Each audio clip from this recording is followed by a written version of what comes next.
Hello students, देखो CA foundation law सितंबर 24 के paper का हम सॉल्यूशन करने जा रहे हैं।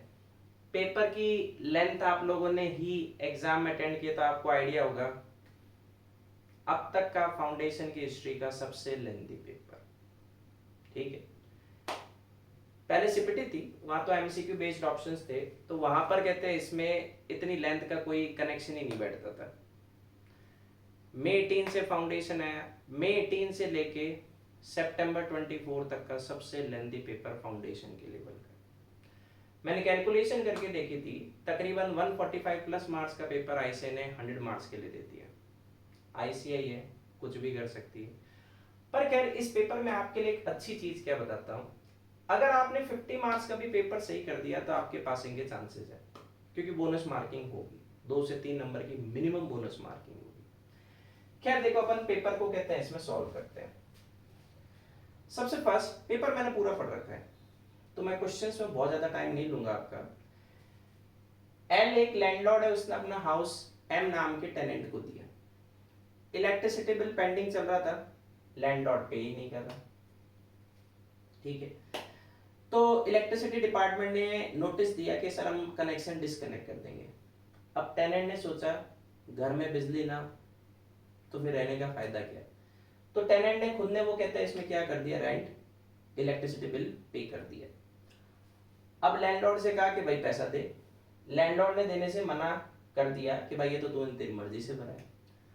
तो हमें डिसाइड करना है कि क्या टेनेंट लैंडलॉर्ड से रीइंबर्स क्लेम कर सकता है। तो आंसर देखो है बिल्कुल यस। ये क्वेश्चन आपको सेक्शन 69, मैं पूरा आंसर की के साथ आपको पेपर सॉल्व करा रहा हूं। सेक्शन 69 कॉन्ट्रैक्ट एक्सेस सॉल्व कहते हैं, इसमें करना है पेमेंट बाय इंटरेस्टेड पर्सन।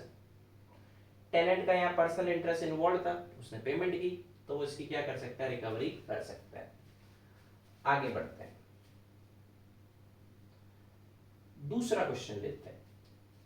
ए ने बी को ऑफर किया 1500 पर चेयर पे, कहते हैं इसमें 25 चेयर सेल करने का। ए ने बी को प्रॉमिस किया कि सर ये ऑफर 15 टू 24 तक ओपन रहेगा, पर ए ने 13 टू 24 को ये कहता है इसमें चेयर्स किसको बेच दी, बी को। ठीक है, sorry, without knowledge of B इसने चेयर्स कहते हैं इसमें सी को बेच दी।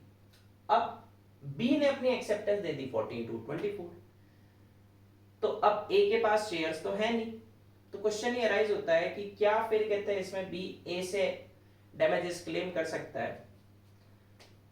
तो मुझे कुछ स्टूडेंट ने कहा सर आंसर यस है, क्योंकि ये तो एंटिसिपेटरी ब्रीच ऑफ कॉन्ट्रैक्ट है। नो, कॉन्ट्रैक्ट बनेगा तभी तो ब्रीच होगा। यहाँ तो एक्सेप्टेंस से पहले ही शेयर्स किसी और को सेल आउट हो चुकी है, तो कॉन्ट्रैक्ट तो मतलब ऑफर तो एक्सेप्ट ही नहीं हुआ। तो यहाँ एंटिसिपेटरी ब्रीच ऑफ कॉन्ट्रैक्ट का कहते हैं इसमें रूल मत लगाना, वो गलत होगा। यहां पर देखो अपना सिंपल पोर्शन क्या कह रहा है। सबसे पहला सेक्शन 4 कम्युनिकेशन ऑफ रिवोकेशन। अब वैसे तो कहते हैं इसमें प्रपोजल तो रिवोक कर रहा है, तो उसके केस में तो उसी समय कंप्लीट होगी। ऑफरिंग उसके सामने कब कंप्लीट होगी, जब उसकी नॉलेज उसे हो, वो तो इस केस में दी नहीं। दूसरी सिचुएशन, ऑफरर अपने ऑफर को कब तक रिवोक कर सकता है, बिफोर एक्सेप्टेंस। तो यहां देखो ये प्रोविजन यूज में आएगा, ऑफरर अपने ऑफर को कब तक रिवोक कर सकता है, बिफोर एक्सेप्टेंस, जो उसने कर दिया। तो यहाँ रिवोकेशन इफेक्टिव हो जाएगी, तो उस एक्सेप्टेंस की कोई वैल्यू नहीं है, तो इस वजह से बी क्या नहीं कर सकता, कोई डैमेजेस कहते हैं इसमें क्लेम नहीं कर सकता। नेक्स्ट देखते हैं, एक ऑर्फेन चला रहा है, उसका फ्रेंड एस है, एक फिलैंथ्रोपिस्ट, वो डोनेट करने का प्रॉमिस करता है 2 लाख का, ठीक है, for treatment of a child. अब इस बेसिस पर ए 1.5 लाख की लायबिलिटी इनकर कर लेता है और एस पेमेंट करने से मना कर देता है। तो क्या यहां पर कहते हैं इसमें ए ये अमाउंट एस से क्लेम कर सकता है, यस। जनरली देखा जाए विदाउट कंसिडरेशन एग्रीमेंट्स क्या होते हैं, वॉइड, पर उस विदाउट कंसिडरेशन एग्रीमेंट्स और वॉइड के कुछ एक्सेप्शन है, जिसमें से एक एक्सेप्शन देखो आपका कहते हैं इसमें क्या है, चैरिटी। आपके प्रॉमिस के बेसिस पर जितनी लायबिलिटी इनकर की गई है, उसने कितनी लायबिलिटी इनकर कर ली, 1.5 लाख। तो वो किससे क्लेम कर सकता है? एस से।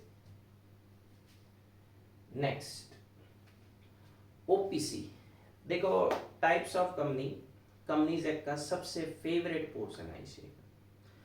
उसने जून अटेम्प्ट में भर भर के क्वेश्चन दिए, सेम सितंबर अटेम्प्ट में दिए, हालांकि सितंबर में जून के कंपैरिजन में कम दिए। ओपीसी का देखो प्रोविजन अपना होता क्या है। ओपीसी के अंदर एक मेंबर है, एक नॉमिनी है, ठीक है। नॉमिनी बाय चॉइस बनता है, नॉमिनी चाहे तो अपनी कंसेंट क्या कर सकता है? विड्रॉ कर सकता है। अब ओपीसी में कहते हैं मेंबर और नॉमिनी बनता कौन है? तो देखो natural person, Indian citizen, whether resident in India और अदरवाइज। वैसे तो इसमें अमेंडमेंट आ चुका है, आजकल अदरवाइज से भी आप सॉल्व कर सकते हो, वो आपको ऑल्टरनेट आंसर के बेसिस पे मेंशन करना है। पर मैं मानता हूं फाउंडेशन लेवल पर आप सॉल्व किससे करो? रेजिडेंट इन इंडिया वाले कॉन्सेप्ट से। जो not less than 120 days during immediate preceding financial year India में स्टे किया, वही ओपीसी बना सकता है, मतलब सोल मेंबर। और वही क्या हो सकता है? ओपीसी का नॉमिनी हो सकता है। मतलब दोनों के लिए क्राइटेरिया क्या है? सेम है। अब इस क्वेश्चन में क्या हुआ, कमल ने एक ओपीसी बनाई, उसने ब्रदर सुधाकर को कहते हैं उसकी कंसेंट ने नॉमिनी बना दिया, यहां तक तो बिल्कुल सही है। कमल क्या करना चाहता है? सुधाकर को रिप्लेस करना चाहता है, ठीक है। और अपने ये फ्रेंड से जिसको नॉमिनी बनाना चाहता है, कौन सी डेट को? 1 जनवरी 24। तो जिसको भी बनाना चाहता है इमीडिएट प्रीसीडिंग फाइनेंशियल ईयर में हमें चेक करना पड़ेगा कि वो 120 डेज इंडिया में रहे थे या नहीं रहे थे, ठीक है। रॉबर्ट एक इंडियन सिटीजन है, रेजिडेंट इन इंडिया, वो यूएसए चला गया 31 मई 22 को और वापस नहीं आया। अब अगर आप चेक करो, कहते हैं इसमें इमीडिएट प्रीसीडिंग फाइनेंशियल ईयर में क्या है 120 डेज रहा? आंसर है नो। तो इस बेसिस पे आप इसको क्या नहीं कर सकते? नॉमिनी नहीं बना सकते। पर वो अदरवाइज वाले से सॉल्व करें, वो अल्टरनेट आंसर जो कहें, तो उसमें देखो ये इंडियन सिटीजन है, नेचुरल पर्सन कहते हैं इसमें, ठीक है। मेजर कहते हैं इसमें, जब कुछ भी नहीं दिया तो माइनर क्यों मानना है? मेजर मानो। और फिर कहते हैं इसमें इसको देखने की जरूरत नहीं होती। तो फिर ओल्ड प्रोविजन पे चले, रेजिडेंट ऑफ इंडिया, तो आंसर कहते हैं इसमें नो, ये नहीं बन सकता। और न्यू प्रोविजन पे जाएंगे तो आंसर क्या है? यस, ये बन सकता है। दूसरा ऑप्शन क्या है? Dinkar an Indian citizen and non resident in India came for employment in India on 1 April 23 and have been continuously staying in India since then. देखो वैसे तो वर्डिंग क्या है? Immediate preceding financial year. ये फाइनेंशियल ईयर कौन सा हुआ? 23 24। तो प्रीसीडिंग फाइनेंशियल ईयर कौन सा हुआ? 22 23। तो आंसर वैसे सीधा ही क्या होना चाहिए? नो होना चाहिए। पर मेरे को लगता है ऐसे यहाँ पर क्या करेगी? आंसर यस देगी इसको 120 डेज काउंट करके। तो इसलिए मैंने भी क्या किया, ऑप्शन में पहले ओपीसी के अपन ने क्या कर दिया? रूल लिख दी। उसके बाद रॉबर्ट तो बन नहीं सकता, ठीक है। Dinkar can be appointed as nominee of such OPC being resident. अब ये इमीडिएट प्रीसीडिंग फाइनेंशियल ईयर को अगर पूरा एब्सोल्युटली बेस बना दिया तो इसका आंसर कैन नॉट होगा। और अगर उन्होंने उसको इतनी इज्जत नहीं दी तो इसका आंसर क्या हो जाएगा? खैर अगला क्वेश्चन लेते हैं। XYZ लिमिटेड इनकॉर्पोरेट हुई एक पेटेंट को होल्ड करने के लिए, और कंपनी एक्सपेक्ट करी कि नेक्स्ट 2 इयर्स में बिजनेस स्टार्ट हो जाएगा। फिर आगे पूछ रहा है कि ये डोरमेंट कंपनी है। अगर केवल अपन इतना डिस्कशन करें तो आंसर क्या लग रहा है? डोरमेंट कंपनी है। पर इसने एक ट्विस्ट दिया, company place purchase order for plant and machinery और डाउन पेमेंट भी कर दी 1 करोड़ की। डोरमेंट कंपनी का सिग्निफिकेंट अकाउंटिंग ट्रांजैक्शन नहीं होता, पर ये क्या बन जाएगा? Significant accounting transaction. तो डोरमेंट कंपनी का स्टेटस एक्वायर नहीं कर सकती। इसमें साफ शब्दों में देखो, कहते हैं इसमें लिखा हुआ है नो सिग्निफिकेंट अकाउंटिंग ट्रांजैक्शन, जिसका नहीं है वो अप्लाई कर सकती है। और सिग्निफिकेंट अकाउंटिंग ट्रांजैक्शन में हम इनको काउंट नहीं करते, तो वो इनमें से तो कहीं पे भी कवर नहीं हो रहा, तो ये क्या नहीं कर सकती? डोरमेंट कंपनी का स्टेटस एक्वायर नहीं कर सकती। आगे बढ़ते हैं।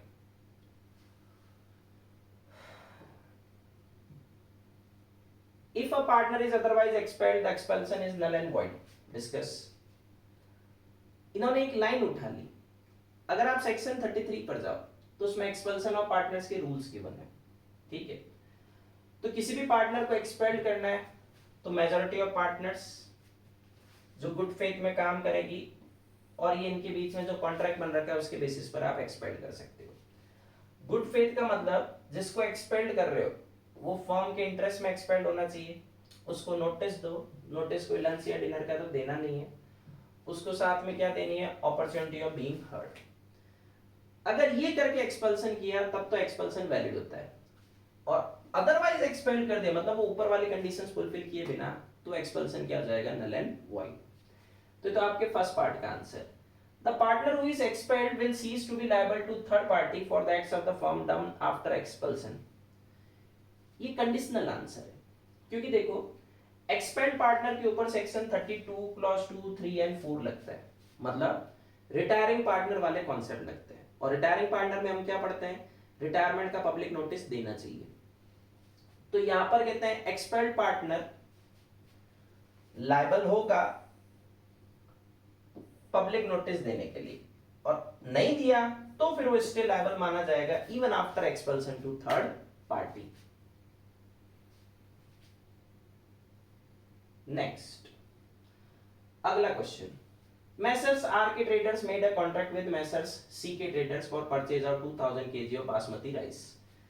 तो मतलब ये बायर, ये सेलर, आपने स्पेसिफिकली बता दिया कि सर छत्तीसगढ़ स्टेट वाले राइस चाहिए और मुझे पिंक कलर बैग में कहते हैं इसमें 25 kg of each.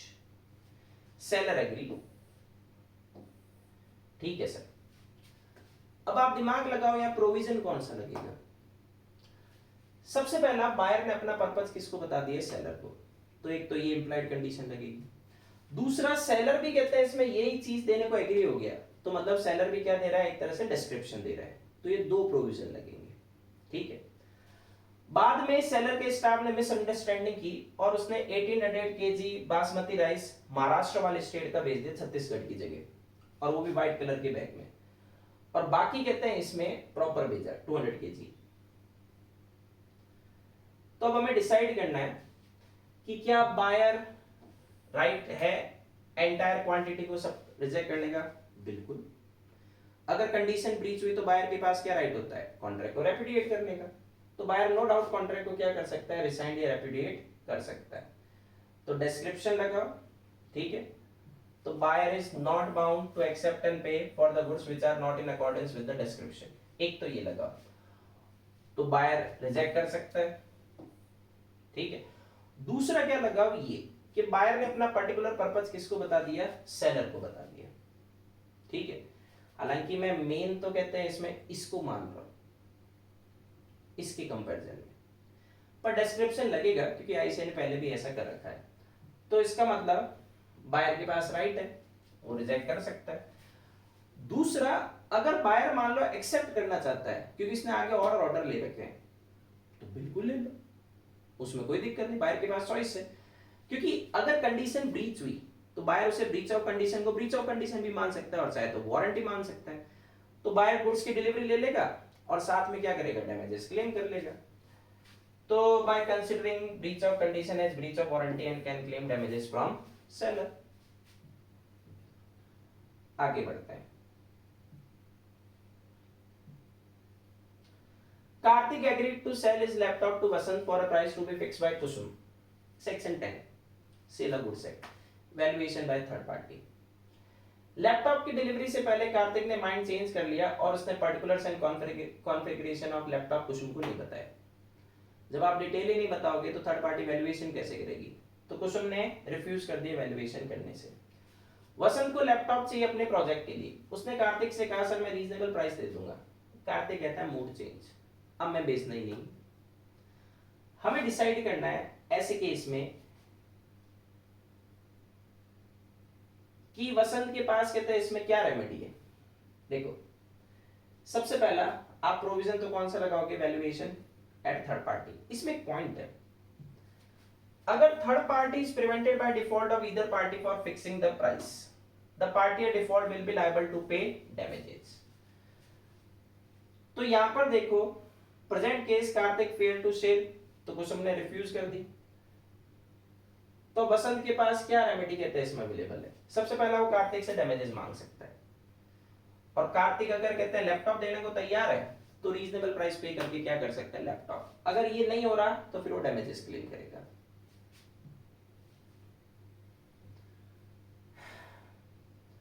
Corporate veil होता क्या है? सेपरेट लीगल एंटिटी को आप क्या बोलते हो? Corporate veil. Sometime fails to protect the members of the company from liability connected to the company's action. Explain any three instance. ये क्या कह रहा है? कॉर्पोरेट वेल मेंबर्स को प्रोटेक्ट नहीं कर रहा, तो इसका मतलब ये किसकी बात कर रहा है? Exceptions of corporate well. अब इसने कितने पूछे? 3। मैंने आंसर की में पूरे 5 दिए, पर आंसर में पहले आपको कॉर्पोरेट वेल क्या होता है, फिर लिफ्टिंग ऑफ कॉर्पोरेट वेल क्या होता है, ये 5 सिचुएशंस। केसेस इतने डिटेल में लिखने की जरूरत नहीं है, ये तो मैंने ऐसे कि सीधा मॉड्यूल से आंसर बनाया, ठीक है। तो 5 में से कोई से भी 3, पर आपको पहले कॉर्पोरेट वेल और लिफ्टिंग ऑफ कॉर्पोरेट वेल दोनों का मीनिंग लिखना चाहिए था।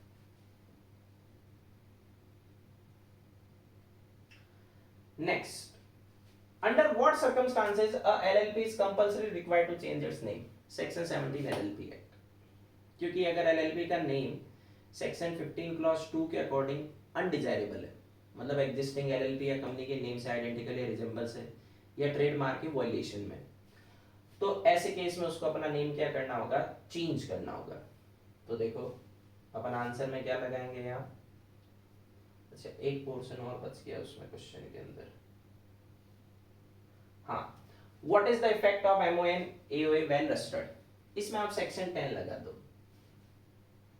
Effect of एमओएन articles. तो जब एमओए एओए रजिस्टर्ड होगा तो कंपनी मेंबर्स के लिए क्या हो जाएगी? लायबल। मेंबर्स कंपनी के लिए क्या हो जाएंगे? लायबल। तो ये कब लायबल हो सकता है एलएलपी में? तो देखो एलएलपी को सेक्शन 17, 15, 16 क्या कहता है, फर्क नहीं पड़ता। अगर एलएलपी का नेम आइडेंटिकल और टू नियरली रिजेंबल्स किससे? अदर एलएलपी या कंपनी या ट्रेडमार्क के वायलेशन में। ट्रेडमार्क का वायलेशन है तब तो 3 इयर्स में आपको सेंट्रल गवर्नमेंट को अप्लाई करना है। पहले प्यार से कह दो, हाथ जोड़ के, सर नेम चेंज कर लो, मिलता जुलता नेम है। नहीं माने तो आप सीजी के रूल से उसको नेम चेंज करने के लिए कंपेल कर सकते हो। स्मॉल एलएलपी, थ्योरेटिकल क्वेश्चन दिए, तो स्मॉल एलएलपी जिसमें पार्टनर्स का कंट्रीब्यूशन इन जनरल 25 लाख से ज्यादा नहीं है, and turnover as per statement of accounts and solvency 40 lakh से ज्यादा नहीं है, ठीक है। इसको बढ़ा के 5 करोड़ कर सकते हैं टर्नओवर को, और सॉरी कंट्रीब्यूशन को, और टर्नओवर को बढ़ाकर कितना कर सकते हैं? 50 crore. Next, Ram and Shyam partnership form में, ठीक है। Ram introduce Gopal to Sundar supply to the firm as is newly joint partner. Gopal को बताया जा रहा है सुंदर के सामने कि वो पार्टनर है, जबकि गोपाल पार्टनर नहीं है, तो उसे क्या करना चाहिए था? ऑब्जेक्ट। उसने किया नहीं, ठीक है। अब कहते हैं इसमें सुंदर ने बाकी बिजनेसमैन माधव को भी इसके बारे में बता दिए। Sundar supplied raw material on credit and Madhav lent ₹5 lakh to firm. दोनों क्या मान रहे हैं? गोपाल जैसे पार्टनर है। तो सबसे पहला कहते हैं इसमें देखो यहां पर कौन सा प्रोविजन लगेगा? Partner by holding out, partner by estoppel. अब partner by holding out, partner by estoppel का जब प्रोविजन कहते हैं इसमें यूज में आएगा, तो पहले तो आप प्रोविजन लिख दो। उसके बाद हमें क्या ध्यान रखना है? भाई गोपाल तू शांत क्यों रहा, तो अब वो क्या माना जाएगा? कहते हैं इसमें लायबल माना जाएगा। आगे बढ़ते हैं। On admission as a new partner Amar agree to be liable for existing डेब्ट, मतलब old debts of the firm by an agreement signed by all partners including Amar, ठीक है। Examine whether Amar will be liable in a suit filed by creditor against the firm and all existing partner for recovery of the old debts of firm. नया partner generally कब से liable होता है? Section 31 कहता है sir जिस दिन से आपने फर्म में एंट्री ली, ठीक है। लेकिन अगर नया पार्टनर प्रीवियस लायबिलिटी के लिए कंसेंट देता है तो बाकी पार्टनर्स उस न्यू पार्टनर को क्या कर सकते हैं, लायबल, इनकमिंग पार्टनर को लायबल, क्रेडिटर ऑटोमेटिकली लायबल नहीं कर सकता। जब तक क्रेडिटर कहते हैं इसमें क्या नहीं करेगा, न्यू फॉर्म को अपने डेटर के बिहाफ पे एक्सेप्ट नहीं करेगा, तब तक क्रेडिटर ऑटोमेटिकली क्या नहीं कर सकता, उसे लायबल नहीं कर सकता। तो पहले क्रेडिटर न्यू फॉर्म को एक्सेप्ट करेगा एज डेटर, तब तो उसे लायबल कर सकता है। हाँ, बाकी पार्टनर्स के लिए वो क्या माना जाएगा, लायबल। अगला, सुमन का 10% शेयर है, चलो अच्छी बात है, एक फॉर्म में ये रिटायर हो गई, फर्म ने इसका अकाउंट सेटल किए बिना ही बिजनेस कंटिन्यू किया और 10 लाख का प्रॉफिट कमाया। अब ये तो सेक्शन 37 कहते हैं, इसमें पार्टनरशिप एक्ट लग जाएगा। अगर आउटगोइंग पार्टनर का आपने अकाउंट सेटल नहीं किया,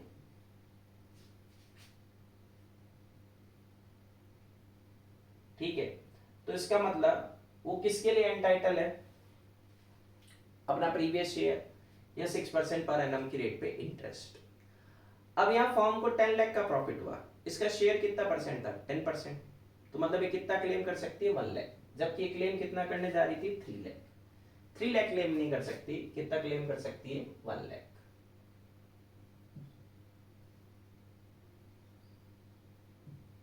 आगे बढ़ते हैं। JB Limited borrowed a secured loan of 5 crore from Star Bank Limited to meet its working capital requirement। ठीक है, कंपनी की बोरोइंग पावर कितनी है, as per MOA 1 crore. 1 crore का लोन और ले लिया 5 करोड़, मतलब औकात ही 1 करोड़ की और निकल गया 5 करोड़ के लिए, तो ये तो अल्ट्रा वायरस है। पर इसने आगे एक और दिया है कि company has utilised the loan amount of 3 crore for repayment of its lawful डेब्ट। देखो ठीक है, ये अल्ट्रा वायरस है, पर कंपनी ने इससे अपने लॉफुल डेब्ट्स क्लियर किए। तो अब जो ये स्टार बैंक क्रेडिटर है, ये कंपनी से कितना ले सकती है, 3 करोड़ वसूल कर सकती है। ये कह रहा बाकी 2 करोड़ का पता नहीं चला, चलो बाकी 2 करोड़ को छोड़ दे, तो रिकवरी कितनी होगी, 3 करोड़ की। तो इसमें आपको अल्ट्रा वायरस का प्रोविजन लगाना चाहिए, ठीक है। तो यहां पर कंपनी कितना रिकवर कर सकती है, star bank 3 crore from JB limited.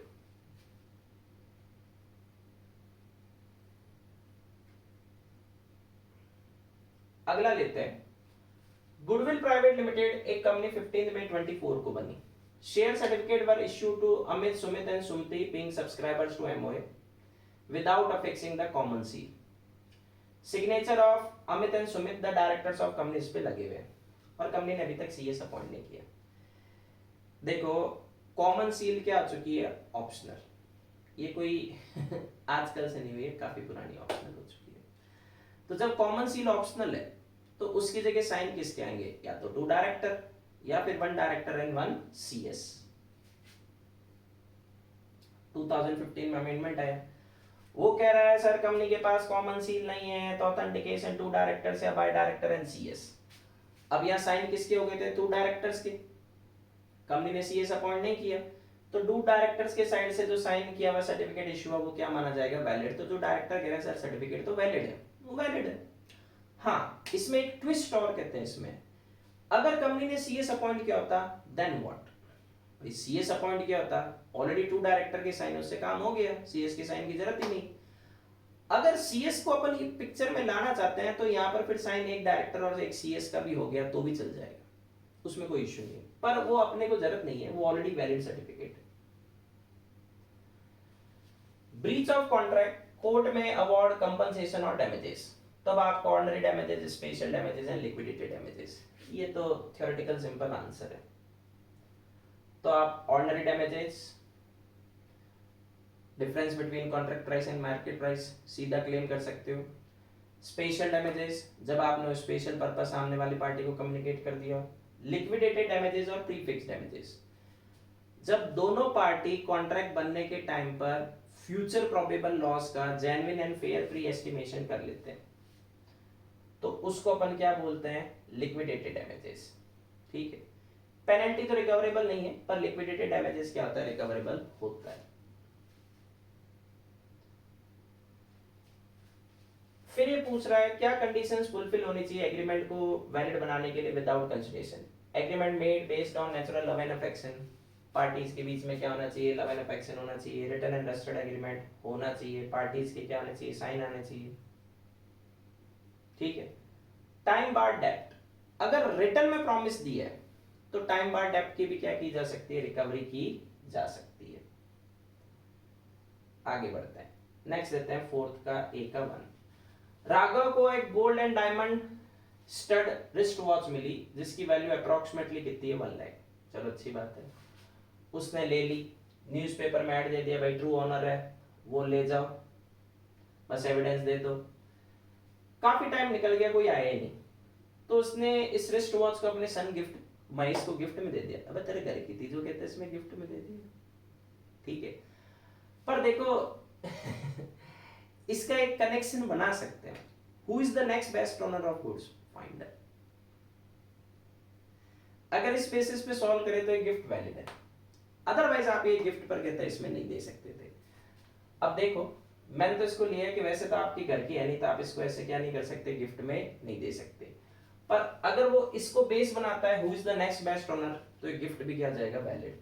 चलो कुछ दिनों बाद माधव ट्रू ऑनर है, ट्रू ऑनर मिल गया, तो इसका मतलब अब वो प्रोविजन तो एप्लीकेबल होगा नहीं कि finder is the next best owner, क्योंकि मिल चुका है ओनर। उसने कहा वॉच दे दो, राघव कहता है सर मैंने आपको ढूंढने के लिए 20,000 का खर्चा कर दिया, ठीक है, अगर आप मुझे नहीं दोगे तो मैं आपके केस में केस ठोक दूंगा। क्या ओनर ने कहा था कि भाई तू कहते है इसमें मेरे को ढूंढ, तो मतलब ये वॉलंटरी एक्सपेंडिचर किया। वॉलंटरी एक्सपेंडिचर के लिए शूट फाइल नहीं होता। हाँ, अगर ओनर ने रिवॉर्ड और डिक्लेयर कर रखा होता उसके लिए क्या किया जा सकता है, शूट फाइल किया जा सकता है। ये कह रहा है सर मैं तो वॉच बेच दूंगा। देखो पैसा नहीं मिले आप वॉच को रिकवर करो, समझ में आता है, लिए एक्सरसाइज हो सकता है। बेचने के लिए या तो गुड्स पेरिसेबल हो, वॉच पेरिसेबल होती नहीं, या फिर आपने 2/3 वैल्यू ऑफ गुड्स का क्या कर दिया, एक्सपेंडिचर। यहाँ पर उसने क्या नहीं किया, 2/3 का एक्सपेंडिचर नहीं किया, क्योंकि वॉच कितने की, 1 लाख, और आपने खर्चा कितना किया, 20,000, मतलब ये तो 20% हुआ, 66.66% तो बनाएंगे। तो ये पूछ रहा है कुछ क्वेश्चन के answer. Gifting the wrist watch नहीं दे सकता भाई, वार्निंग केस फाइल करने की नहीं दे सकता, लॉफुल नहीं होगी। फिर position of wrist watch till recovery of lawful expenses ये कर सकता है, सेलिंग ऑफ रिस्ट वॉच नहीं कर सकता, क्योंकि 2/3 का आपने क्या नहीं किया, एक्सपेंडिचर नहीं किया। ये आपके ऑल 4 देखो मैंने आंसर लिख दिए।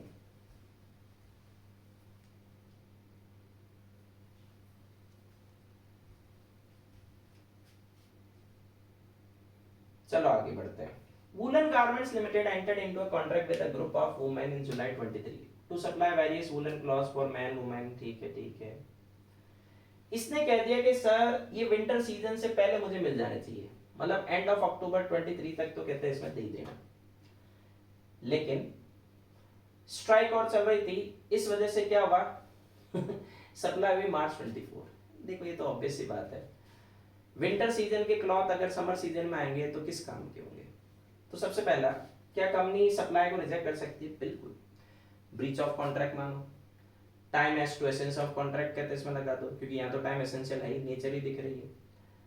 क्या कंपनी सप्लाई को एक्सेप्ट कर सकती है, बिल्कुल, क्योंकि कॉन्ट्रैक्ट देखो क्या बनेगा यहाँ, वॉइडेबल, मतलब यहाँ 2 प्रोविजन लगाएंगे, एक टाइम एसेंशियल है, दूसरा अगर आपने ड्यू डेट पे परफॉर्म नहीं किया तो ये एक्चुअल ब्रीच है, तो सामने वाला पार्टी कॉन्ट्रैक्ट को रिसाइन करके क्या कर सकता है, डैमेजेस क्लेम कर सकता है।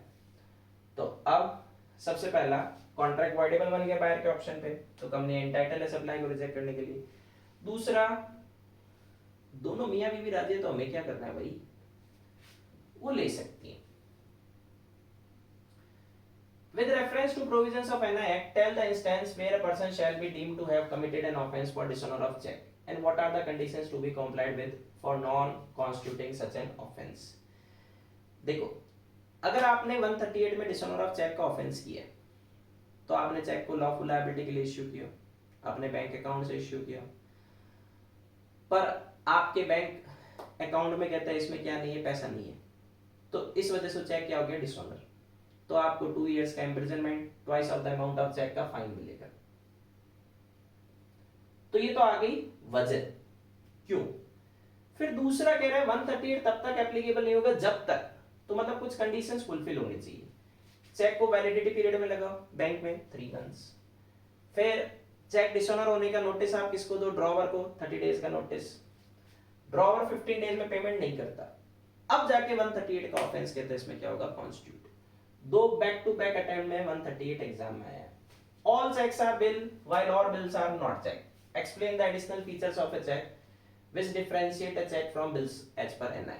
देखो चेक किसका काइंड है, बिल का, ठीक है। अब इसमें दो डिफरेंट फीचर्स हैं। एक cheque always payable on demand है, बिल डिमांड भी हो सकता है और टाइम भी हो सकता है। दूसरा कहते हैं इसमें जो चेक है उसमें फिक्स है, ड्रॉई कौन होगा, बैंक। बिल में बैंक भी हो सकती है और अदर देन बैंक भी। तो अब आपके ये जो दो डिफरेंस है, पहले तो चेक की डेफिनेशन लिख दो। डिमांड का मतलब क्या है, एसेंशियल कैरेक्टरिस्टिक्स ऑफ चेक। तो चेक बिल का स्पेसी है, तो उसको बिल के सारे एसेंशियल फुलफिल करना है। Must be drawn on specified banker and it must be payable on demand. These two additional feature, ये B and C, distinguish a check from bill, thus all checks are bill while all bills are not check। तो ये दो difference के basis पे आपको question solve करना था। Ambiguous instrument. Ambiguous का मतलब क्या है, डाउटफुल इंस्ट्रूमेंट। एक इंस्ट्रूमेंट बनती तो बिल है, ठीक है, लेकिन उसमें जो ड्रॉई वाला एंगल होता है उसमें कुछ प्रॉब्लम होती है। सपोज करो ड्रॉई माइनर है, फिक्टिशियस पर्सन है, या ड्रॉवर और ड्रॉई दोनों सेम पर्सन है, one can play role of to.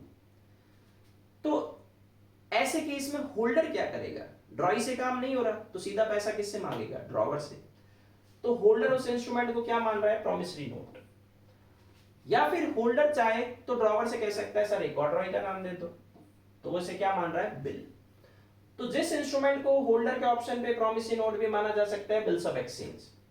अब होल्डर दोनों में से कौन सा ऑप्शन पिक करेगा, ये फिक्स तो है नहीं। तो ये इंस्ट्रूमेंट कौन सी है, एम्बिगुअस, क्योंकि होल्डर दिस वे और दैट वे दोनों में से किसी भी वे में जा सकता है। Explain the types of law in Indian legal system.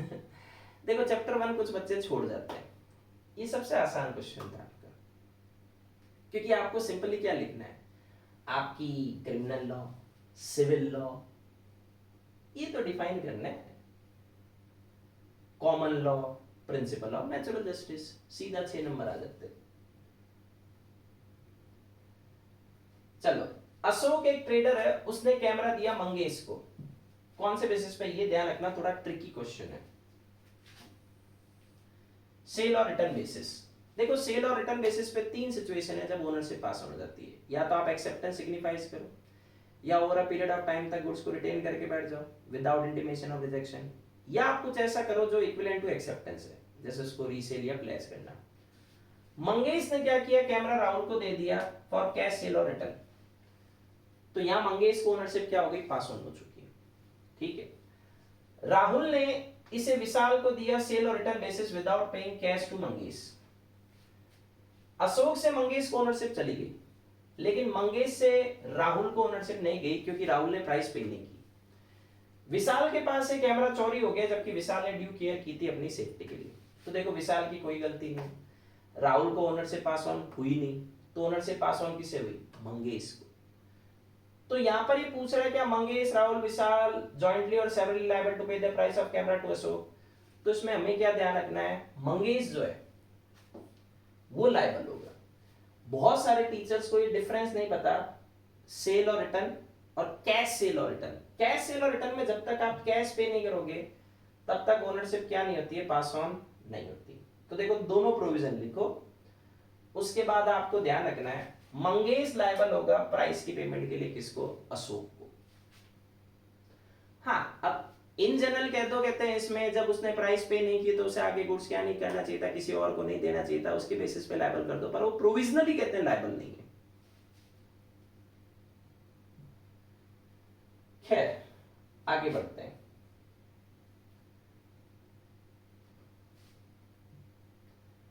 Ansari of Jaipur sold 100 smart TV set at 50,000 per set to Baburam of Delhi। चलो अच्छी बात है, उसने टीवी सेट चेतन ने transport carrier for transmission to Baburam दे दिया।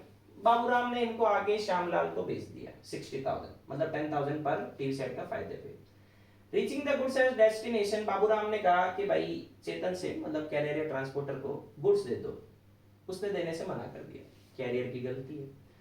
तो बाबूराम आगे श्यामलाल को नहीं दे पाया तो उसको प्रॉफिट नहीं हुआ। अंसारी को पता चला इसके बारे में, उसने चेतन से कहा डिलीवरी स्टॉप कर दो। देखो, right to stoppage goods in transit आते ही अनपेड सेलर के प्रोविजन लगते हैं, पर right to stoppage goods in transit होने के लिए बायर का इंसॉल्वेंट होना जरूरी है। इस केस में देखो बायर बाबूलाल इंसॉल्वेंट नहीं हुआ, तो आप गुड्स को क्या नहीं कर सकते, ट्रांजिट में नहीं रोक सकते। ठीक है, ट्रांजिट एंड कब होता है, जब गुड्स कहते हैं बायर ले ले, या फिर कैरियर है बेली बायर के भी आप एक्नॉलेजमेंट कर ले सर आपके लिए गुड्स लाया हो, या कैरियर रॉन्गफुली गुड्स को कहते हैं इसमें देने से मना कर दे। ठीक है, पर इनकी जरूरत नहीं है क्योंकि वो अनपेड सेलर ही नहीं है। तो सबसे पहला, अंसारी के पास गुड्स को ट्रांजिट में रोकने का राइट नहीं है। अब जो बाबूलाल का नुकसान हुआ वो नो डाउट किससे क्लेम करेगा, नॉन परफॉर्मेंस की वजह से अंसारी से। कोर्ट कब पार्टनर के शूट पर पार्टनरशिप फॉर्म को डिसॉल्व कर सकता है, सेक्शन 44 7 ग्राउंड्स है। insanity, permanent incapacity, misconduct, persistent breach of partnership agreement, transfer of interest, continuous losses, just and equitable grounds। 1.1 number का है, सीधा सीधा डिवाइडेशन है। ये भी आसान क्वेश्चन था। अब ये पूछ रहा है rights of dealer against any wrong doer, third party. ये देखो सेक्शन 180 181 लगेगा। सबसे पहला देखो, बेलर या बेलियस रॉन्ग डूअर के अगेंस्ट में केस फाइल कर सकते हैं। सपोज करो बेली ने केस फाइल किया, तो जो फायदा मिला वो उनके राइट्स के अकॉर्डिंग कहते हैं इसमें क्या आ जाएगा, एडजस्ट। चाहे बेलर करता तो भी उनके राइट्स के अकॉर्डिंग आपस में क्या आ जाएगा, adjust. Duties of pawnee, theoretical point है। पॉनी प्लेजी, डेट क्रेडिटर, तो reasonable care of place goods करेगा। Duty not to make unauthorised use of place goods, pawnee equivalent to bailee है, तो काफी सारे पॉइंट तो बेली वाले। 6 का एक, अमन ने एक चेक नहीं एक बिल बनाया बबन पे, who accepted it payable to Magan and order. मतलब एक तरह से अमन से किसको गया, मगन को, मगन ने इंडोर्स कर दिया टू गगन। इस पे मगन का नाम लिखा हुआ है, तो ये कौन सा इंस्ट्रूमेंट हुई, ऑर्डर। ऑर्डर इंस्ट्रूमेंट को आगे नेगोशिएट कैसे किया जाएगा, इंडोर्समेंट एंड डिलीवरी। तो मगन ने गगन को इंडोर्स किया और उसे दे दिया, तो मतलब गगन को तो सही गया। गगन ने आकाश को एंडोर्स किया, लेकिन कहा नेक्स्ट डे दूंगा, लेकिन नेक्स्ट डे गगन लुढ़क गया, तो मतलब गगन से आकाश को डिलीवरी नहीं हुई, तो नेगोशिएशन कंप्लीट नहीं हुआ। अब गगन का बेटा है अंकित, उसने आकाश को बिल दे दिया। देखो एलआर के पास ये राइट नहीं होता, क्योंकि एलआर को इसका एजेंट थोड़ी है, तो एलआर इंस्ट्रूमेंट नहीं दे सकता, मतलब आकाश को कोई राइट नहीं मिला। अब ये पूछ रहा है क्या आकाश पेमेंट एनफोर्स कर सकता है बबन या प्रीवियस पार्टीज, नो। हाँ, अगर वो ये पूछता है कि क्या गगन ऐसा कर सकता है, तो आंसर होता है यस, पर फिर तो क्वेश्चन ही नहीं बनता। तो देखो section 57, LR of a deceased person cannot negotiate by delivery only। जो इंस्ट्रूमेंट इंडोर्स तो होगी पर डिलीवर नहीं हुई, क्योंकि एलआर कहते हैं इसमें एजेंट ऑफ डिसीज नहीं है, तो इसके पास राइट भी नहीं है उस इंस्ट्रूमेंट को कंप्लीट करने का। तो यहां पर देखो Akash can not enforce payment of the bill against Baban and other parties, Magan and Baban can enforce payment, उसमें कोई दिक्कत नहीं है। सेकंड, रिलायबल लिमिटेड एक इंडियन कंपनी है, ठीक है,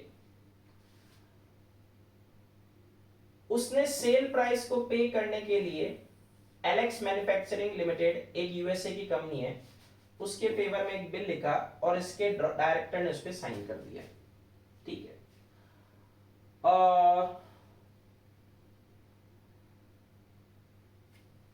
मनीष रेजिडेंट इंडिया का उसने बिल एक्सेप्ट किया। देखो ये अकाउंट्स नहीं है जो दो पार्टी का बिल है, ये लॉ है, 3 पार्टीज ऑफ बिल है, ठीक है। तो सबसे पहला देखो पेबल किसको है, यूएसए वाली पार्टी को, चलो इसे साइड में करते हैं, पर बनाया किसने, इंडिया वाली पार्टी ने, एक्सेप्ट किसने किया? इंडिया वाली पार्टी ने। तो इसका मतलब ये पेबल कहां पर है, चेक करो। तो यहां पर आपको कहते हैं सबसे पहला inland instrument and foreign instrument के प्रोविजन लगाने, इनलैंड इंस्ट्रूमेंट, फॉरेन इंस्ट्रूमेंट, ठीक है। अब यहां पर हमारे सबसे पहला कनेक्शन क्या है, फॉरेन इंस्ट्रूमेंट बननी है, तो ये कौन सी कंडीशंस को फुलफिल करेगी? या तो मेड आउटसाइड द इंडिया, या फिर मेड इन इंडिया है तो payable outside the India to the person resident outside the India. अब ये पेबल किसको है? To the exporter in Los Angeles, ठीक है। Who accepted the bill at Mumbai, payable to the exporter in Los Angeles. तो अगर अपन इस बेस पे जाएं तो यहां पर दो दो कंडीशंस क्या फुलफिल हो रही है? पेबल किसको है? फॉरेन वाली पार्टी को। पेबल कहां है? फॉरेन में। क्योंकि इसने ये हिंट नहीं दी कि इंस्ट्रूमेंट पेबल इंडिया में है फॉरेन में है, तो अपन इस लाइन को बेस बनाए तो इसके बेसिस पर तो इंस्ट्रूमेंट कौन सी हो गई? फॉरेन।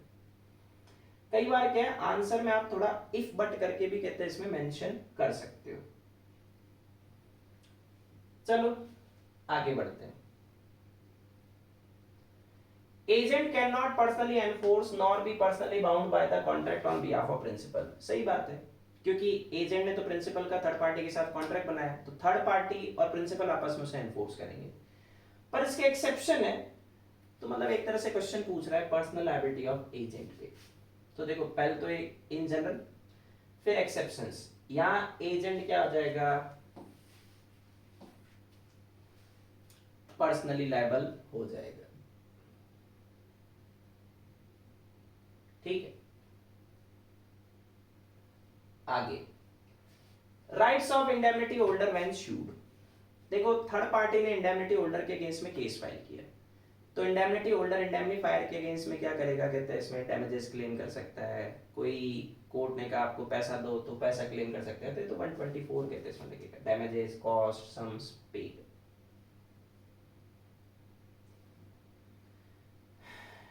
ये सीधा सीधा क्वेश्चन आ गया, contract of indemnity versus contract of guarantee. इसने 4 पूछे, टोटल आपके डिफरेंस कहते हैं इसमें ज्यादा है। देखो 1 2 3 4 5 6 7 8। हालांकि ये 8th वाला डिफरेंस आई से लेती नहीं है, ये तो मैंने केवल आपको नॉलेज के लिए बताया कि कितने कॉन्ट्रैक्ट्स बने, बाकी 7। तो यहां तक आपको आंसर कहते हैं इसमें लेना। फिर threat to commit suicide is coercion, बिल्कुल।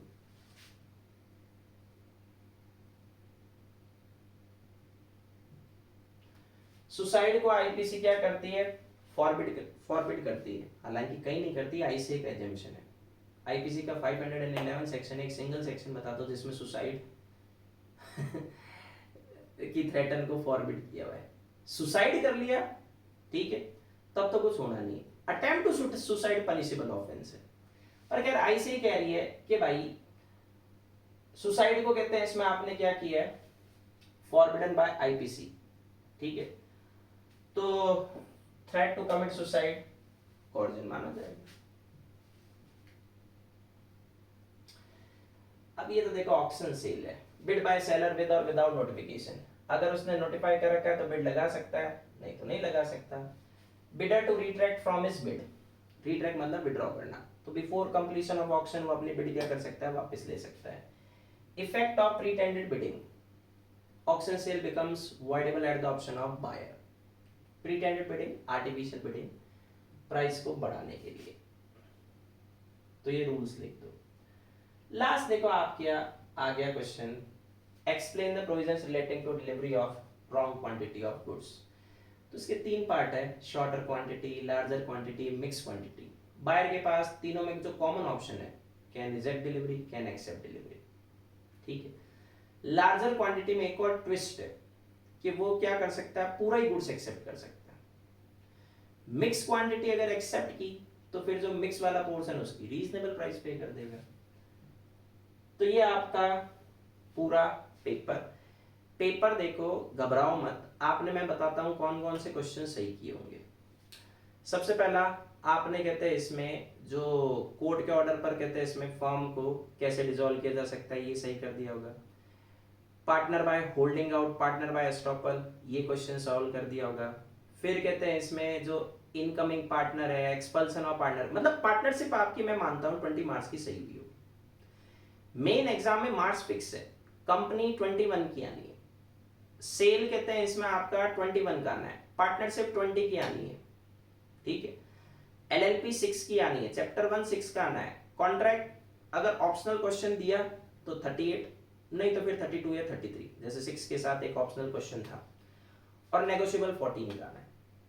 तो आपने अगर नेगोशिएबल पढ़ के गए हो तो नेगोशिएबल का हिस्सा सही हो गया होगा, क्योंकि देखो बिल वाला क्वेश्चन आसान था, डिसऑनर ऑफ चेक वाला क्वेश्चन कहते हैं इसमें आसान था, एम्बिगुअस इंस्ट्रूमेंट और फॉरेन इंस्ट्रूमेंट में 50-50 मानता हूँ, पर आपने अगर प्रोविजन लिखा है तो उसके नंबर जरूर कहते हैं इसमें मिलेंगे, ठीक है।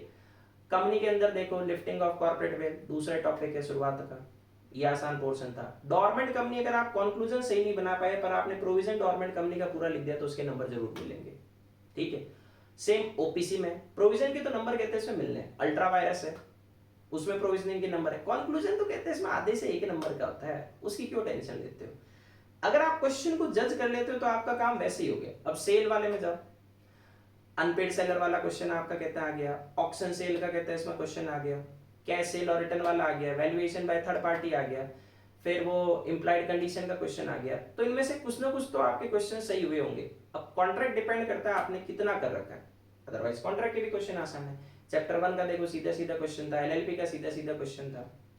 पर खैर नेट नेट घबराओ मत, 50 के अराउंड सही हो गया तो मुझे आपके पासिंग के काफी चांस लगते हैं। सही हो गया, आपने 50 का ही अटेंड किया वो एक अलग समस्या है। चलो best of luck for your result.